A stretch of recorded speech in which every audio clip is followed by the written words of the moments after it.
di mana udara yang kita sedut bermula daripada hidung akan masuk melalui rongga hidung dan mulut dan melalui trakea. Seterusnya udara tadi menuju ke peparu. Di peparu, di mana gas oksigen akan diserap dan gas karbon dioksida akan dibebaskan.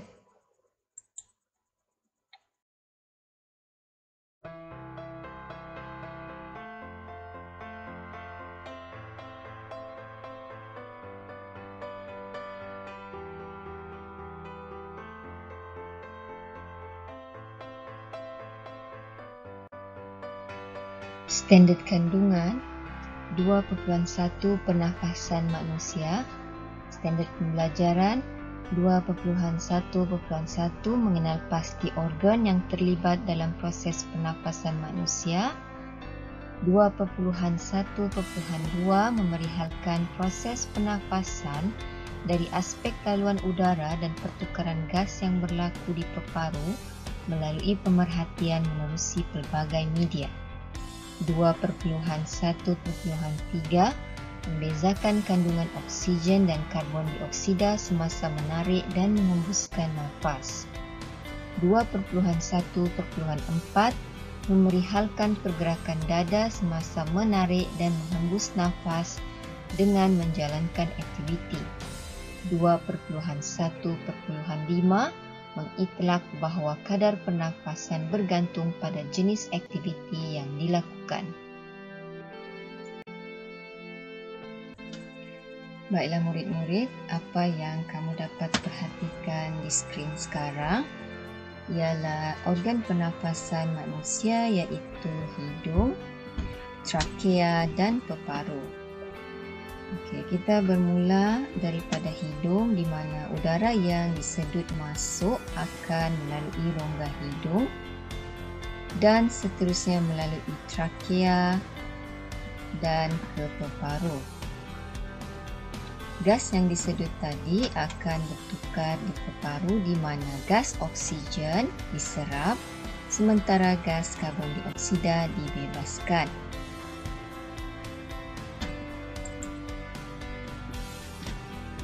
Di manakah kedudukan peparu di badan manusia? Peparu terletak di bahagian dada manusia.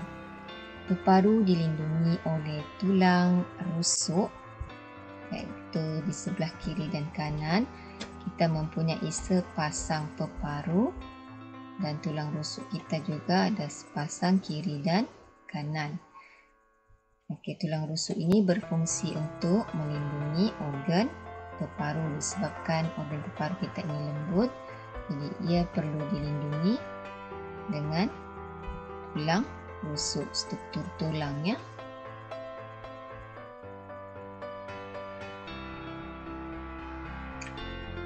Laluan udara semasa proses pernafasan manusia. Semasa menarik nafas, udara akan melalui rongga hidung atau mulut, seterusnya melalui trakea. Di sini kata trakea dan seterusnya ke peparu. Di peparu, gas oksigen akan diserap sementara gas karbon dioksida akan dibebaskan. Semasa menghembus nafas, kita akan bermula daripada peparu di mana gas karbon dioksida yang dibebaskan tadi akan melalui semula trakea dan seterusnya melalui hidung dan keluar melalui rongga hidung atau mulut. Laluannya sama saja semasa masuk dan keluar itu, tetapi yang mana didahulukan semasa menarik nafas tu hidung dahulu yang pertama, baru trakea, baru peparu. Tapi masa hendak menghembus nafas, kita bermula daripada peparu, barulah ke trakea dan seterusnya ke hidung. Jadi murid-murid senang untuk mengingatinya.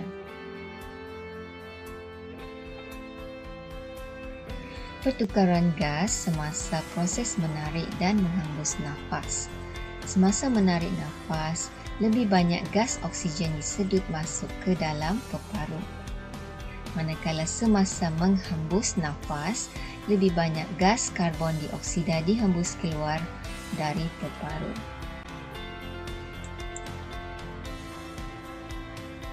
Jika murid-murid melihat kepada gambar rajah yang tertera pada skrin, ketika murid perempuan ini menarik nafas, kandungan oksigen, iaitu yang diwakili oleh bulatan berwarna biru ini, lebih banyak, ya. Tengok, dia lebih banyak masuk ke dalam rongga hidung. Sementara apabila dia menghembuskan nafas, gas karbon dioksida yang diwakili oleh bulatan berwarna merah ini dikeluarkan lebih banyak daripada rongga hidung budak perempuan ini, ya.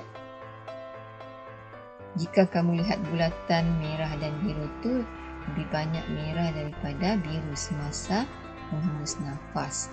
Semasa menarik nafas, lebih banyak bulatan biru yang diwakili oleh oksigen daripada karbon dioksida.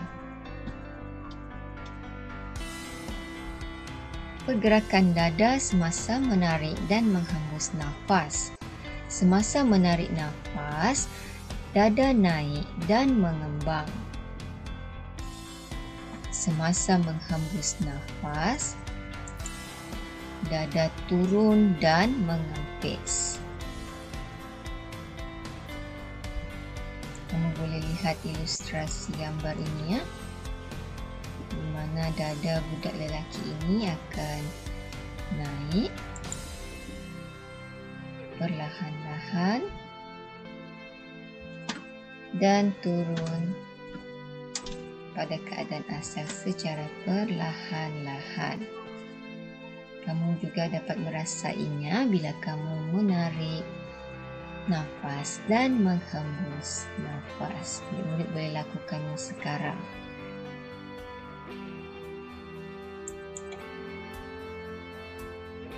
Baik, inilah gambar raja yang menunjukkan keadaan peparu semasa menarik dan menghembus nafas. Lihat kepada bahagian dada, paru-paru kelihatan besar di sana kerana telah dipenuhi dengan udara. Dada sedikit mengembang dan naik. Dan apabila menghembus nafas, paru-paru kelihatan menjadi kecil, iaitu mengundur, dan dada menurun kerana udara yang berada di dalam paru-paru tadi telah dihembus keluar.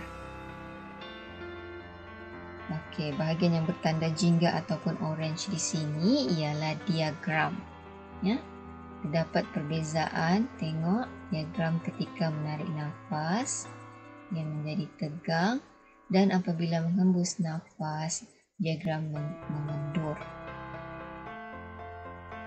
Ini dia telah memaksa udara keluar, menolak udara keluar daripada peparu semasa proses menghembus nafas.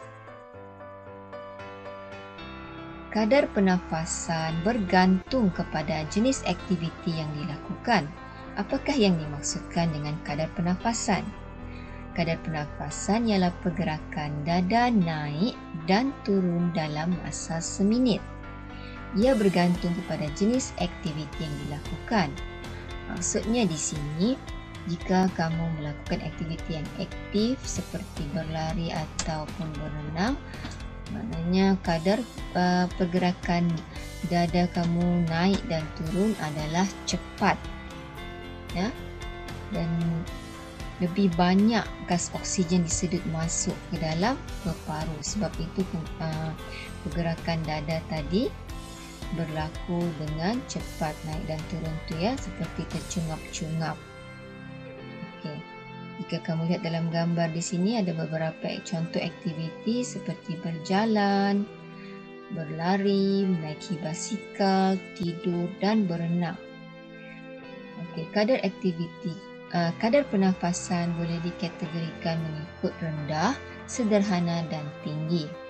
Okey, mari kita lihat kadar pernafasan tadi mengikut jenis aktiviti yang dilakukan. Untuk kadar pernafasan rendah, jenis aktiviti yang terlibat ialah seperti membaca ataupun tidur. Kerana kita tidak melakukan banyak pergerakan di sini, jadi kita tidak melakukan pernafasan dengan cepat, ya. Bila kita bernafas dengan cepat, kadar pernafasan iaitu pergerakan dada kita naik dan turun dengan cepat, mana lebih banyak gas oksigen yang disedut masuk.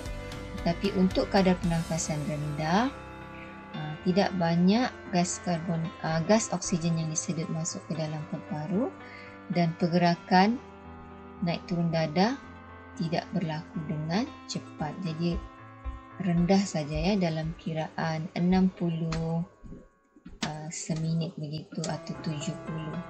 Itu dikira sebagai kadar pernafasan yang rendah. Kemudian untuk kadar pernafasan sederhana, jenis aktiviti yang terlibat seperti berjalan ataupun mengemas rumah, contohnya menyapu, mengumur lantai, ya. Itu melibatkan sedikit pergerakan, walaupun tidak banyak, tetapi kita bergerak, ya, ada pergerakan, mana kita tidak statik. Kita bergerak ke kiri, ke kanan ataupun ke hadapan, ke belakang. Jadi menyebabkan ada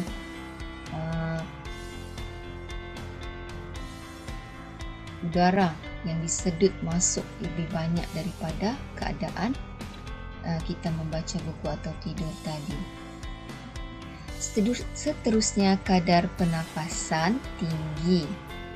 Okey, jenis aktivitinya seperti berlari ataupun jogging dan bermain rugby. Apa saja jenis permainan yang melibatkan pergerakan yang cepat dan lasak akan menyebabkan kadar pernafasan kita menjadi tinggi, di mana lebih banyak oksigen yang kita sedut ke dalam paru-paru.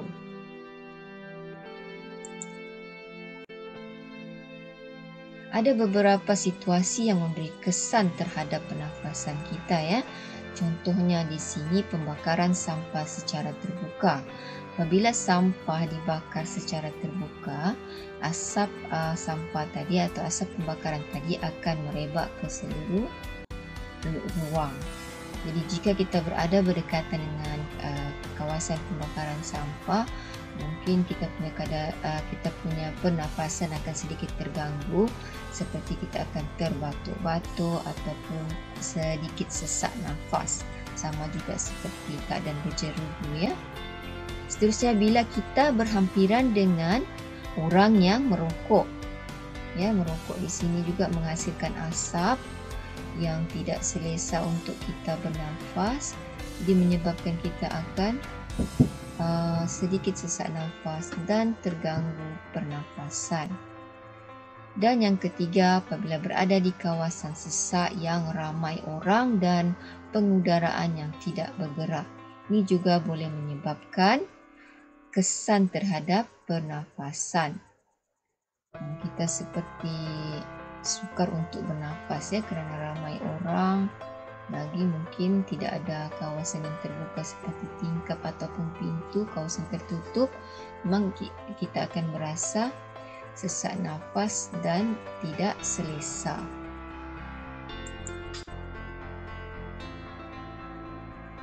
Baiklah, wajar untuk kita menjaga kesihatan paru kita supaya kita dapat bernafas dengan baik.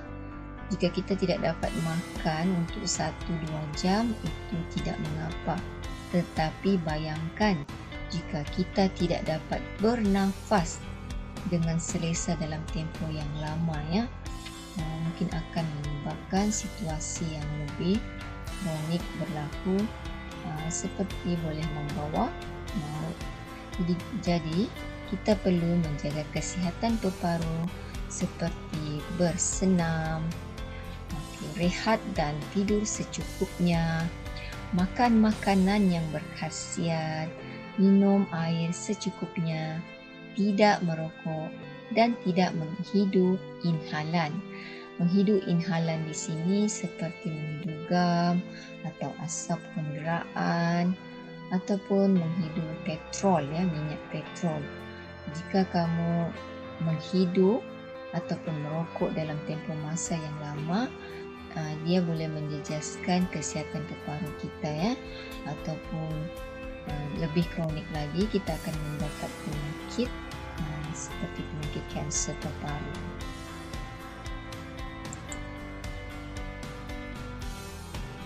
Baiklah, cikgu sediakan uji minda di sini, di mana selain jenis aktiviti, bolehkah murid-murid jelaskan faktor lain yang dapat mempengaruhi kadar pernafasan manusia?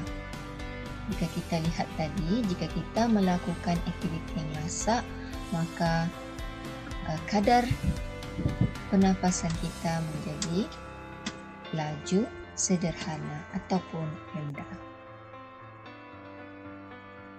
Murid-murid boleh melihat jawapannya di akhir video ini.